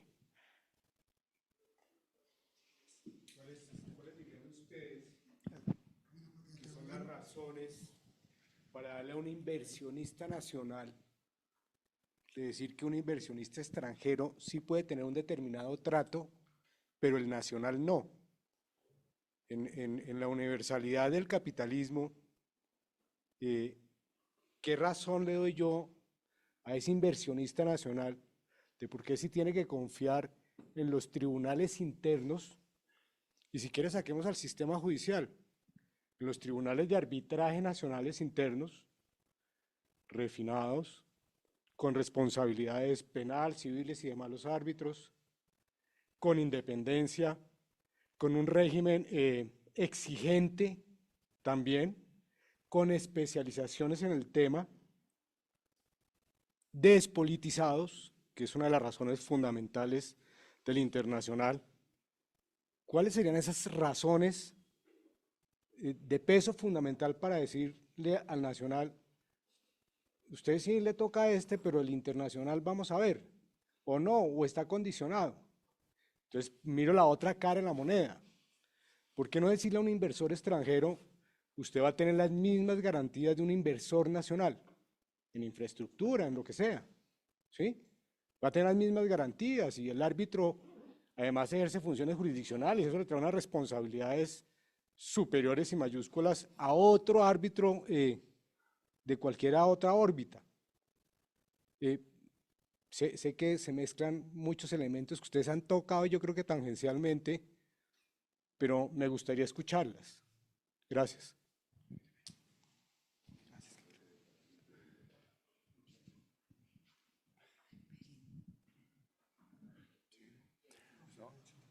Yo creo que la respuesta está es en el origen del sistema. El origen del sistema. Es decir, el sistema de protección de inversión extranjera, se podría decir en muchas formas, incluso antecede la creación de los estados. Porque una de las principales preocupaciones que se dio en el derecho internacional es cómo proteger la propiedad o los bienes y derechos de un extranjero en un territorio o colonia del cual no es miembro. Y esa discusión ha evolucionado hasta el punto que cuando se va creando el sistema, y pensemos, aquí quiero hacer énfasis en el CIADI, porque en el origen Antonio Parra tiene un libro muy interesante que recomiendo sobre la historia del CIADI. Ellos hablaban de cómo el CIADI se crea dentro de un esfuerzo del Banco Mundial y particularmente del presidente entonces del Banco Mundial, que era Eugene Blanc, si mi memoria no me falla, de tratar de precisamente quitarle la política de intermediación un poco al banco y tratar de dejar de sacar la política y decir, creemos un foro jurídico para esto. Y en los tratados precisamente lo que se está buscando es el de otorgar un foro para evitar que el inversionista extranjero y que el Estado no se vean envueltos en una disputa de naturaleza 100% política de índole internacional. Entonces, el origen es distinto, porque mire que en la creación del arbitraje, y esto uno podría extender la discusión al arbitraje comercial internacional, mientras que en el arbitraje comercial internacional el origen ha sido precisamente buscar también un mecanismo de solución de controversias internacionales. En el arbitraje doméstico, nosotros vemos el arbitraje como un mecanismo de solución alternativa de controversias que administra justicia. Mientras que el arbitraje internacional quiere armonizar leyes, unificar conflictos internacionales privados, nuestro sistema es, no, ¿cómo administramos justicia de una forma distinta por medio del arbitraje? Son dos discusiones distintas. Entonces, cuando surge la pregunta de por qué el nacional sí y el extranjero o el nacional no tiene acceso a este sistema, es que el origen y las instituciones son totalmente distintas. Y ahí yo creo que tenemos, ahora, sobre por qué el arbitraje doméstico es como es y demás, bueno, eso ya es, creo que objeto de otra discusión, de otro foro. Pero yo llamaría la atención de que si hay un país con una cultura robusta de arbitraje es Colombia, que el sistema doméstico también goza de muy buena reputación y de una tradición y una historia que ha sido reconocida en muchas jurisdicciones. El arbitraje comercial internacional desde la ley 1563 ha tenido un desarrollo notable, importante, con desafíos, pero el sistema de arbitraje inversionista-Estado es un animal distinto. Y yo creo que hay que reconocer esa naturaleza. Hay un tema que se me olvidó mencionar y es, mucha gente dice, esa excusa de la despolitización, eso es un cuento para decir que es que entonces si no creamos un sistema de solución pacífica de diferencia, entonces nos vamos a ir a la guerra. Eso ya no pasa. Nadie se va a ir a la guerra por una disputa inversionista-Estado. Puede que sí, puede que nadie se vaya, pues puede que nadie se vaya a la guerra por eso. Pero yo quisiera traer a colación un antecedente que sí es reciente y que miremos cómo se ha desviado la normativa internacional en eso y es lo que está pasando con el órgano de apelaciones de la Organización Mundial del Comercio, que en el momento en que eso se politizó, miren hoy quiénes son los que manejan las discusiones en materia de tarifas y de acceso a mercados, cómo volvió la discusión a volverse una discusión política entre estados, podríamos decir, protagonistas en el comercio internacional y cómo perdimos un mecanismo de solución de controversias pacífica o por lo menos cómo se ha debilitado un mecanismo de solución de controversias pacífico que antes arrojaba muy buenos resultados. Entonces, yo haría énfasis en eso, en que hay orígenes distintos, reglas distintas y situaciones distintas que hay que ponderar. Y otra prerrogativa que se puede también ver desde un ángulo, digamos, para poder hacer las paces con el hecho de que los nacionales no tengan acceso a este sistema, tiene que ver con que en realidad los nacionales sí tienen acceso a este sistema si es que deciden ser inversionistas extranjeros en otro estado. Muy en línea con la lógica de lo que dice Rafael. Sí. Antes de eso les quería preguntar a Rafael y Ana, porque Eduardo está impedido. Yo también he oído el argumento de que ahí no hay un trato discriminatorio porque en últimas el inversionista nacional tiene acceso a unas protecciones muy similares bajo el ordenamiento jurídico interno. Y si el inversionista nacional quisiera obtener esas protecciones, pues los puede lograr a través de otros procedimientos, aplicando otras normas, pero en últimas ese ordenamiento jurídico ya está ahí. Y se justifica el arbitraje internacional de inversión en la medida en que el inversionista puede tener alguna reserva frente a las cortes, sobre todo las cortes, no estoy hablando de los tribunales, pues porque éstas puedan tener alguna inclinación de protección al país receptor de la inversión, pero no sé ustedes si crean que en verdad uno pueda en Colombia decir, pues la verdad es que el inversionista nacional tiene en últimas internamente protecciones similares a las que tiene un inversionista extranjero a través de los tratados. Sí, yo pienso que tenemos un ordenamiento jurídico que ofrece también protecciones. De acuerdo, y este tema de la independencia o de la imparcialidad de las cortes, por lo menos de la experiencia que yo he tenido cuando hay un inversionista que está pensando en venir a Colombia y pregunta por el sistema judicial, más que un cuestionamiento respecto a independencia o imparcialidad de las cortes, hay un tema de tiempos y de eficacia, que es algo que ahí no nos va muy bien, ¿no? Entonces creo que, y eso de alguna forma creo que es como el principal énfasis.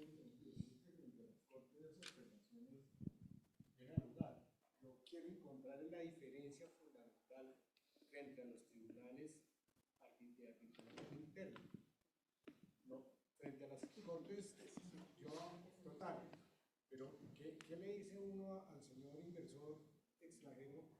¿Por qué le da más garantía al sistema internacional que el nacional de arbitraje, que está regulado, está totalmente puesto allí? Los árbitros son independientes, no tienen política, donde son especializados, donde la subrayar las materias, donde ¿cuál es el argumento fundamental para decir que usted va a tener más garantía en un tribunal internacional que no es acá, donde el sistema de garantías de independencia y disciplinarios estos son más exigentes que los internacionales frente a los árbitros? Yo puedo contestar, esa sí la puedo contestar, porque ahí sí no tengo impedimento. Y es que para un inversor extranjero, el arbitraje, el arbitramento, porque es que en Colombia hay que distinguir entre el arbitramento, que es el nacional, y el arbitraje, que es el internacional. Arbitramento, aquí hablamos de arbitramento. Para el inversor extranjero, el arbitramento es un animal rarísimo. El arbitraje colombiano es único en el mundo. Nuestro sistema de arbitraje es único en el mundo. No hay ningún otro país, ni en América Latina, ni en el mundo, que tenga un arbitraje procesalizado como el nuestro. Entonces, convencer, con Rafa nos pasó una vez, cuando estábamos trabajando juntos, que le pasamos a un personaje que nos preguntó las ventajas del arbitraje nacional e internacional, y la respuesta que nos dio fue muy chistosa, porque nos dijo: si usted me tiene que explicar en 35 páginas el sistema de arbitraje colombiano, es porque no sirve. Porque era la explicación del arbitraje colombiano 35 páginas y la del arbitraje internacional era la ley modelo con estas 3 modificaciones. Entonces el inversor no entiende nuestro sistema de arbitraje, el inversor extranjero. Entonces vamos a tener que buscar o la manera de acercar el arbitraje nacional a los modelos internacionales, o muchísimo más difícil, convencer a un inversor extranjero de que nuestro arbitramento es algo que es para ellos aceptable. Es un animal, para ellos es un animal rarísimo, rarísimo. Más aún cuando se tiene hay una dinámica en el derecho colombiano de tratar de asimilar el arbitraje a el ejercicio de la función jurisdiccional y asimilar al árbitro a un juez. Entonces, un inversionista, por ejemplo, muchas veces diría, pues, esto en realidad es como ir a las cortes colombianas, solo que con otra forma. Y eso entra y juega un rol en la toma de decisión de un inversionista. Y eso hay que ponderarlo y hay que valorarlo.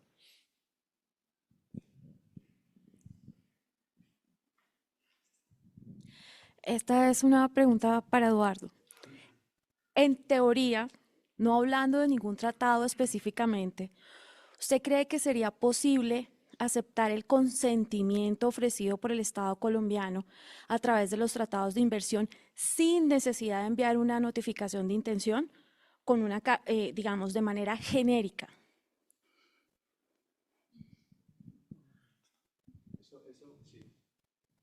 Ese tema se ha discutido mucho y ese tema depende muchísimo del lenguaje del tratado.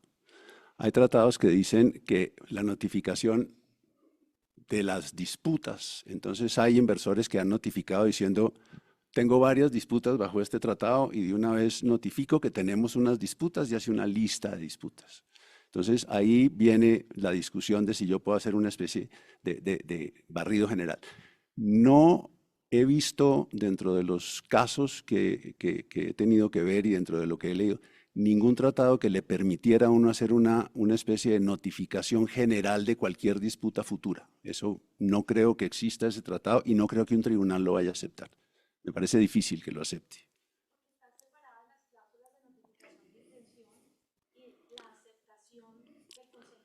Es que ahí la gran discusión que hubo, por ejemplo, en los casos de Venezuela, fue si se podía dar si con la notificación de la disputa se entendía dado el consentimiento. ¿Por qué? Porque lo que hicieron los inversores en esos casos fue decir: le notifico que hay una disputa y me acojo al CIADI.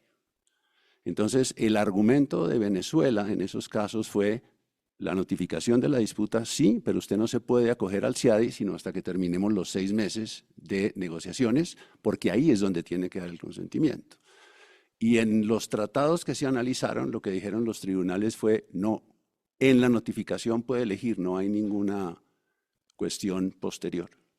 Ahí hubo una anécdota en uno de los casos de Venezuela, una anécdota muy interesante porque dos profesores, el profesor Reinig y el profesor Scheurer, que habían escrito, ambos escribieron un libro sobre el CIADI, el uno estaba defendiendo una tesis de esto y el otro estaba defendiendo la otra. Se hizo un careo entre los dos y en un momento dado uno de los profesores dijo alguna cosa y el otro le contestó, eso no es lo que dice su libro, a lo que replicó el otro, esa parte la escribió usted.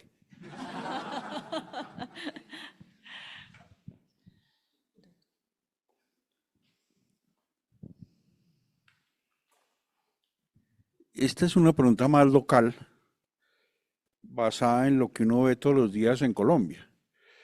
Y es que, digamos, lo que suscitó este foro fue un trino de Petro y una mala entrevista al ministro de Comercio. Entonces, la pregunta que yo les hago es, ¿esto es otra cortina de humo? O, digamos, a mí lo que me preocupa es que lo bueno de Petro es que genera debates muy interesantes como este, pero de pronto no va a alcanzar a enviar la notificación al CIADI, pero sí va a tener una influencia importante en el próximo tratado que revisa la Corte Constitucional. Porque en la sentencia C252 del 19 nunca se discutió el tema del sistema de disputas, que es un tema que tiene argumentos más duros en contra. Entonces, la pregunta es, ¿no creen que Petro en su brillantez está anticipando un debate en la Corte Constitucional, yo creo que en el tratado con Venezuela?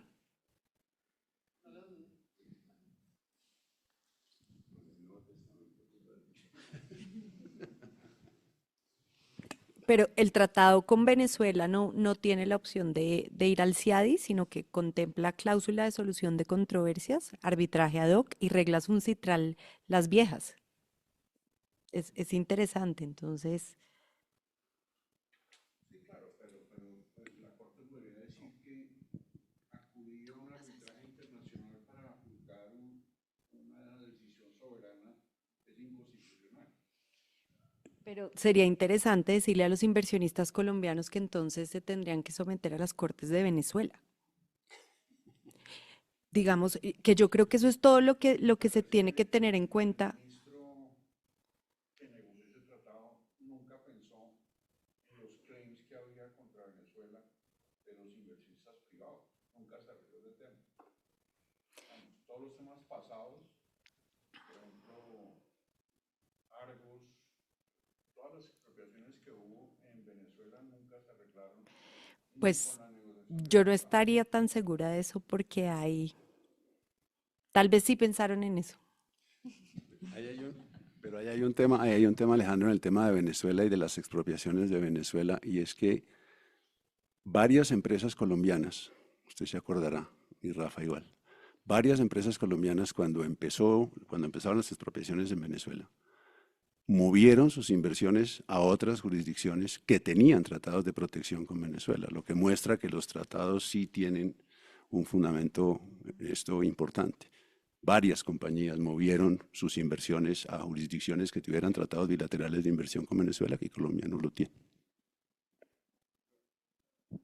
Solo para aclarar un punto, y es, este foro se organizó antes del trino del presidente, ¿sí? Para defender al doctor Juan Pablo que nos invitó antes del trino con el presidente. Lo que pasa es que gracias al trino del presidente vinieron todos ustedes, si no seríamos 5 gatos acá hablando de esto. Pero hay un tema que a mí me llama la atención. Yo no sé tanto el trino del presidente y demás, pero el laudo de Telefónica y las consideraciones que se hacen en el laudo de Telefónica sobre la sentencia, por ejemplo, de la Corte Constitucional, creo yo que están llamadas a jugar un rol en las actitudes que tome la Corte Constitucional frente al sistema. Yo creo que hacia allá deberíamos dirigir la atención, ¿no? Y es un poco esa consideración. El laudo de Telefónica, como les digo, un día tendríamos que conversar sobre el fondo, pero genera toda una serie de consideraciones de política pública y de revisión de ciertos temas de derecho colombiano que son pues, muy llamativos.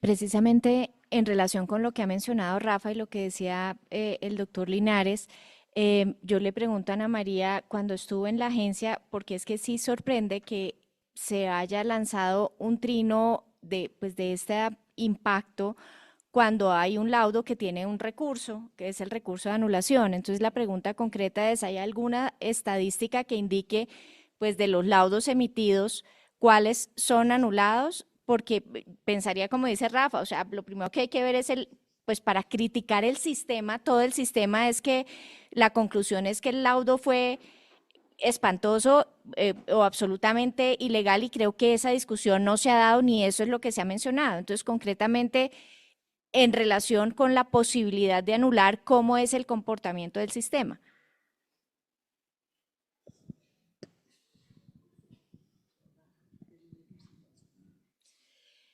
El porcentaje de anulación es muy bajo. Muy bajo. El CIADI la publica, pero es que no la tengo en mi cabeza.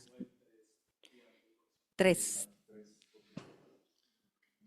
Pero yo creo que, a ver, yo creo que las anulaciones, medirlas en términos de porcentaje es muy complicado, porque es que si ustedes miran Anis, tú miras el paper del CIADI sobre criterios de anulación, eso le va a marcar a uno una pauta de qué son los casos que dice uno, esto es anulable, esto es claramente anulable. Si uno lo mide en términos de porcentaje, pues eso es una cosa un poco relativa, porque obviamente en términos de porcentaje los casos de anulación del Consejo de Estado son bajitos, los de la Corte Suprema son bajitas, y eso no quiere decir que no haya cosas que son claramente anulables. Entonces, yo creo que hay que mirar un poco ese documento que publica el CIADI sobre sus criterios de anulación, en qué casos se han aplicado, y de pronto mirar ese documento contra este laudo y ver uno ahí en términos de posibilidades más que cosas porcentuales.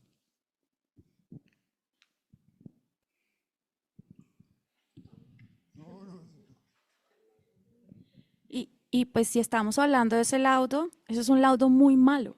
Por ejemplo, las aseveraciones que se hacen sobre las cortes colombianas están en jurisdicción como una posibilidad, algo que se puede dar, pero después no se analiza en el mérito. O sea, realmente es un laudo malo y tiene razón, digamos, en términos generales, Colombia de quejarse por un laudo malo, pero el mecanismo para quejarse es el recurso de anulación. Las causales que hay, digamos, la anulación de ese laudo no es política, está sustentada en que es un laudo malo. Sí. Documento simplemente para completar, para la pregunta de Ani. El documento último, el background papers on annulment es de marzo 11 de este año. Está en la página del CIADI. Y ahí están todos los criterios que han aplicado los tribunales para anular cada uno de los comités ad hoc, para anular cada uno. Pero eso no se ha hecho el análisis de esos criterios frente al laudo. No, esa es la discusión que estás planteando tú y la que está planteando Rafa, que me parece que es la discusión importante. Es decir, frente a estos estándares que han fijado los tribunales, ¿qué pasa con el laudo del caso económico? Una precisión mecanográfica. Se dijo que Colombia ha estado involucrado en 24 decisiones CIADI, arbitrajes CIADI. No todos CIADI. Pero que de esos 24 solamente en 2% han sido en contra, ¿eso fue lo que se dijo? No. Entonces entendí mal, ¿cómo es, por favor? Pero con el dato de Telefónica, es que no tengo el porcentaje del dato de Telefónica, pero hasta antes del dato de Telefónica la tasa de éxito es del 98%, pero la tasa de éxito se saca a partir del valor de las pretensiones. Entonces son 9 completamente favorables, 5 que han incluido alguna condena para el Estado, pero con condenas muy bajitas, excepto la de Telefónica, que sí fue al 100%, pero ya esa cifra corresponde, yo creo que la agencia ya la debe tener actualizada. Yo ahí siempre he tenido una duda cuando los estados, no estoy hablando del caso de Colombia, pero en general cuando los estados dicen ganamos o perdimos un caso y lo miden en términos económicos.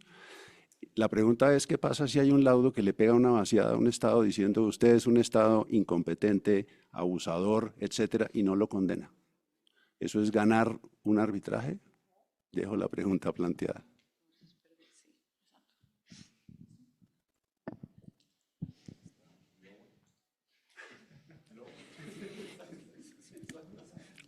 Bueno, pues yo felicito a los panelistas. Yo tendría unas críticas, pero no las voy a hacer porque no hay tiempo. Pero yo quisiera preguntarle a Eduardo lo siguiente. Por supuesto, no sé si tenga la reserva, pero creo que no. Por eso me atrevo a hacerla. Y es porque copio de ustedes, y es recurrir a experiencias jurídicas parecidas o similares a la nuestra para entender. Por ejemplo, Chile tiene 33 tratados de libre comercio. Preguntarnos cómo le ha ido.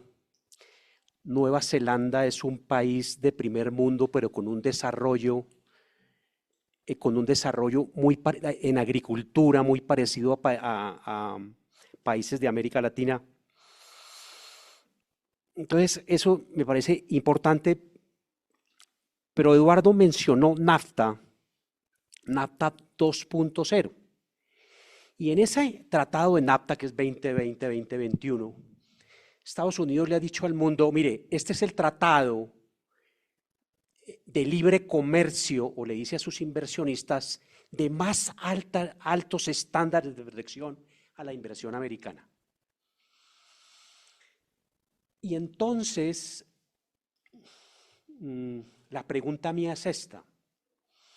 En el tema de solución de controversias, que me parece que es importante que los miremos, ¿qué puntos despuntan relevantes para esa perspectiva del inversionista norteamericano? Decir, mire, este es el estándar más alto que yo le tengo frente al tema de solución de controversias comparado con el de NAFTA 1, que yo creo que es importante que con nosotros como país en vías de desarrollo o en el mismo contexto lo entendamos. Esa es mi pregunta. ¿Muy difícil? No, porque lamentablemente tengo encima de mi escritorio un caso en que estamos discutiendo protecciones de NAFTA 1 y NAFTA 2 y no quisiera... Entonces, como no me la puede responder, entonces mire. Prefiero que haga la crítica y yo aprendo. No, pero la crítica en sentido y es, mencionaba el doctor Rincón, que una cosa es la inversión en un tratado multilateral, en un tratado de libre comercio, y otra cosa es la protección de la inversión en un tratado bilateral de inversión. Entonces, ese punto es muy importante, sobre todo para los países en vías de desarrollo, de entender que una cosa es un tratado de libre comercio en donde hay discusión plural, y otra cosa es un tratado bilateral de inversión en donde, voy a ponerlo, es asimétrico. Entonces, ¿qué pasa? Eso tenemos que entenderlo. Y lo digo ¿por qué? En el año 2016, el Tratado de Libre Comercio entre los Estados Unidos y la Unión Europea estaba a punto de firmarse. El punto de discusión fue la cláusula de solución de conflictos. Entonces, Europa dijo, no tanto, enough and as good, it's too much. Y el mundo perdió esa discusión porque Trump llegó pero ese era el último punto que faltaba para que ese acuerdo de libre comercio se firmara. Entonces uno dice, ahí hay simetría entre Estados Unidos y la Unión Europea, y recuerdo el artículo, un artículo incluso muy defensor de la economía de mercado, de Economist, decía, it's too much. Entonces, a mí me parece que ese llamado de atención, no solamente a conocer experiencias similares a la nuestra, sino lo que pasa en el primer mundo, porque en el primer mundo es lo mismo, es la atención, inversión o una política pública, que es en última lo que pasa en el Tratado de Inversión. Esa es la última. Sobre esa participó, son dos cosas. Primero, y creo que Rafa lo mencionó, cuando yo estoy negociando un tratado de protección de inversiones, pues estoy negociando ese tratado y no estoy negociando nada más. Cuando yo estoy negociando un tratado de libre comercio con un capítulo de protección de inversiones, mi capítulo de protección de inversiones hace parte de una negociación mucho más amplia. Entonces, yo tengo algo que dar a cambio de mi parte de protección de inversiones y probablemente yo digo, cedo en que no haya, voy a inventar, arbitraje CIADI a cambio de que la tarifa de los vehículos sea más baja. ¿Me explico? Entonces, ahí hay un quid pro quo un poco distinto, ese es un primer tema. Y en el tema de la Comunidad Europea, eso hay que darle mucha vuelta porque la Comunidad Europea tiene todo, primero es una comunidad, entonces ahí no estamos hablando de dos países, y segundo es una comunidad que tiene un sistema interno de resolución de disputas, que ha sido el gran debate que hay en este momento con el tema del Tratado de Energía, que está denunciado con un sunset clause de más de 20 años. Pero eso es un poquito un animal distinto por la posición que ha adoptado la Comunidad Europea frente a los tratados de inversión y los tratados de inversión dentro de su sistema propio de resolución de conflictos y de la ley aplicable, porque no están discutiendo solamente si pueden los tribunales de inversión decidir conflictos intra-EU, sino además si pueden los tribunales de inversión aplicar la ley de la Comunidad Europea. Sí. Y hay otro punto importante que es muy de contexto latinoamericano y es el tema de trato de nación más favorecida. Es decir, está firmado el tratado bilateral, pero si Colombia, por ejemplo, firma un tratado de inversión con Suiza más favorable al inversionista, hay que mirar ese tratamiento en laudos internacionales, si por ejemplo es una observación o una denuncia que un Estado puede plantear. Es decir, ahí me parece, porque me pareció muy al lugar el ejemplo que diste sobre el tema de la motivación, de la falsa motivación, cómo esa categoría de anulabilidad se gesta con base en la experiencia en decisiones que son trascendentales y que efectivamente yo creo que nosotros tenemos que informarnos. ¿Sí? Era ese un comentario. ¿No hay más comentarios? Un último comentario. Gracias, doctor. Buenas noches. Mi pregunta es más como desde el colombiano. Digamos, ustedes cómo ven a Colombia, cómo nos puso en el ordenamiento internacional, en las inversiones. O sea, cómo un ciudadano a pie puede pensar, o cómo vería ese laudo arbitral un ciudadano a pie, como ustedes creen. Les diría cómo nos pone de una desventaja o vulnerables, o por el contrario nos pone como un país que respeta las decisiones del CIADI. ¿Cómo lo verían? Gracias.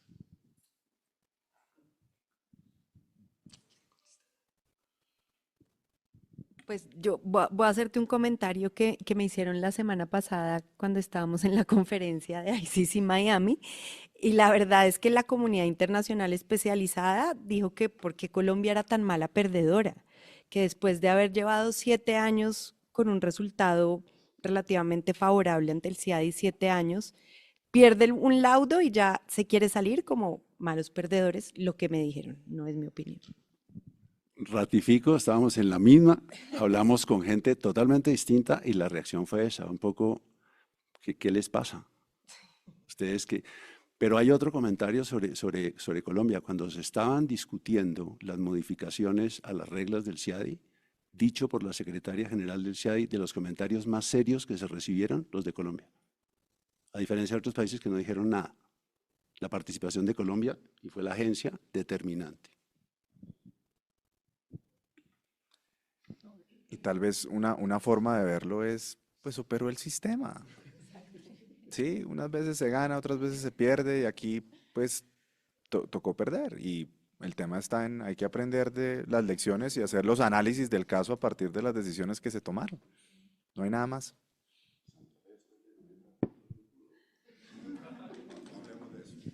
Bueno, muchas gracias a todos ustedes. Muchas gracias al panel que nos recordó la importancia de los mecanismos de solución pacífica de controversias de inversión, pasar de lo que eran la diplomacia a las cañoneras del siglo XIX, después a la protección diplomática y ahora un sistema de solución de controversias por tribunales arbitrales con reglas claras. Es un activo muy importante para la paz mundial y el desarrollo de la actividad internacional. Y realmente que destacaron muy bien la importancia del CIADI como un instrumento imparcial, objetivo para resolver las controversias y las consecuencias muy graves y muy desafortunada es que tiene una decisión impensada, sin mucha reflexión, de retirarse abruptamente del mecanismo. Muchísimas gracias por todas esas enseñanzas.